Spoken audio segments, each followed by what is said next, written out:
Assalamualaikum warahmatullahi wabarakatuh. Selamat siang ya untuk rekan-rekan semuanya. Salam sejahtera selalu tentunya buat kita ini.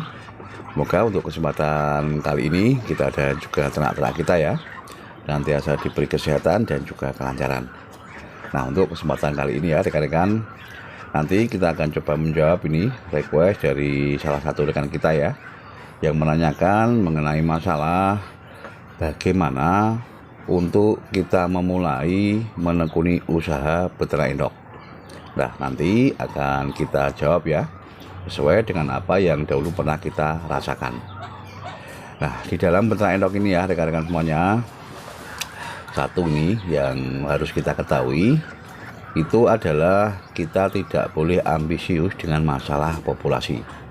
Silakan kita memulai ya untuk usaha ini dengan jumlah populasi yang minimal atau yang sedikit ya.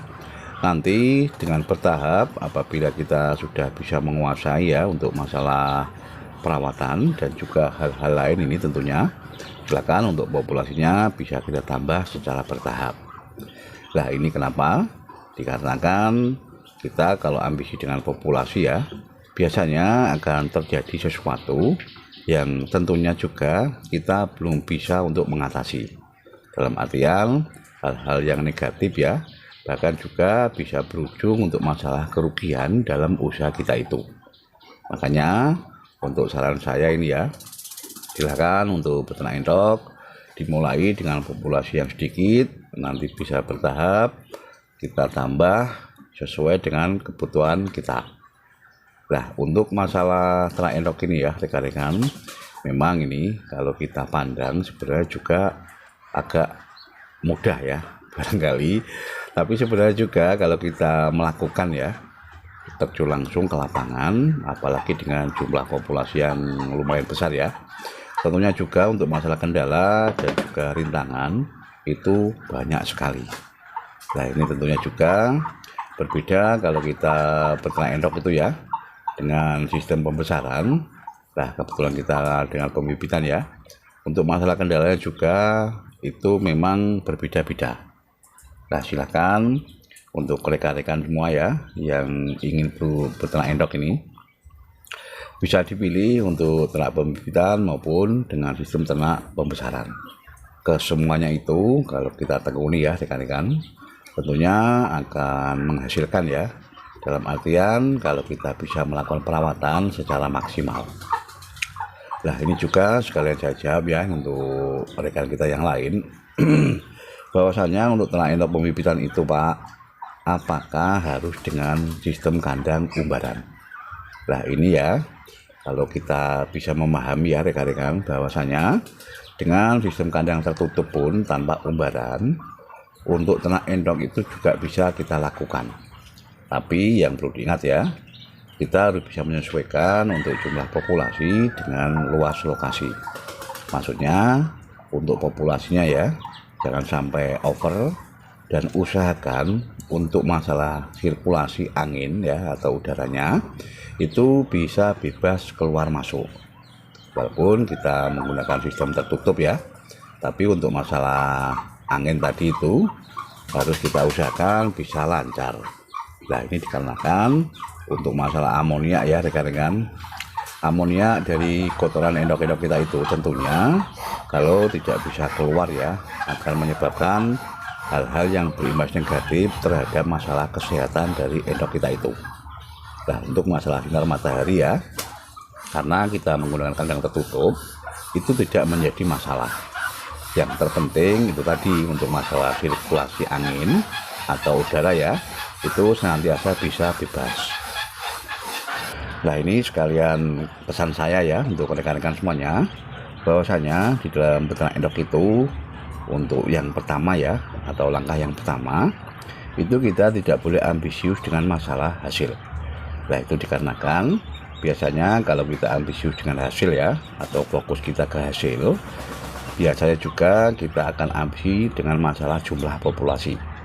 Dikarenakan semakin banyak jumlah populasi ya, tentunya juga untuk masalah hasil yang kita terima itu pun akan condong lebih tinggi. Nah, untuk rekan-rekan yang pemula ini ya, Silakan nikmati proses terlebih dahulu.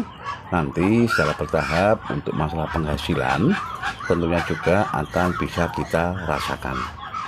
Kita tidak harus langsung ya dengan fokus ke penghasilan, tapi kita mengabaikan masalah-masalah sepele yang sebenarnya juga akan berimbas terhadap masalah keberhasilan kita ke depannya. Lah ini ya, sekalian saya jawab pertanyaan dari rekan kita yang lainnya ya, yang menanyakan untuk beternak entok itu dimulai dari sistem pembibitan atau dari sistem pembesaran. Maksudnya baiknya itu dimulai dari sistem yang mana? Nah, kalau menurut saya ini ya rekan-rekan, kalau kita peternak endok itu ingin segera menghasilkan, silakan dimulai dari kita membeli indukan. Tapi yang perlu diingat ya, kita tidak harus membeli indukan dengan jumlah populasi yang besar. Itu dikarenakan biasanya untuk indukan tersebut sudah untuk umurnya ya, maksudnya sudah agak tua, sehingga mempengaruhi untuk jumlah produksi telur yang dihasilkan. Nah, hal ini tentunya ya rekan-rekan, kalau kita memelihara untuk indukan endok ya yang sudah tua, secara otomatis kita akan merugi dari segi pakan. Kita memberi pakan ya secara harian, nanti untuk produksinya itu juga tidak bisa maksimal. Lah, dari kita memberi indukan itu tadi ya rekan-rekan semuanya, dengan populasi yang sedikit, mungkin untuk DOI-nya atau anakannya ya bisa sebagian kita jual dan sebagian lagi bisa kita sisihkan ya untuk kita jadikan calon indukan maupun calon pejantan.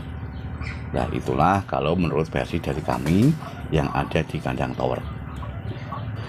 Nah, itu tadi ya untuk rekan-rekan semuanya sedikit yang bisa kita sampaikan ini. Dan untuk request dari rekan kita ya yang menanyakan untuk imbas dari perkawinan sedara atau inbreeding ya, nanti ke depan untuk masalah itu akan kita coba bahas bersama. Tentunya juga untuk rekan-rekan semuanya ya sudah paham sekali itu efek dari perkawinan sedara atau inbreeding ya di dalam usaha beternak endok. Nah, ditunggu saja ya nanti untuk rekan-rekan semuanya ke depan untuk masalah videonya ya akan segera kita sajikan. Mungkin hanya itu ya untuk rekan-rekan semuanya sedikit yang bisa kita sampaikan itu. Semoga saja ada manfaatnya ya untuk kita semua. Tetap semangat di dalam beternak ya. Ayo ternakin kepenak. Wassalamualaikum warahmatullahi wabarakatuh.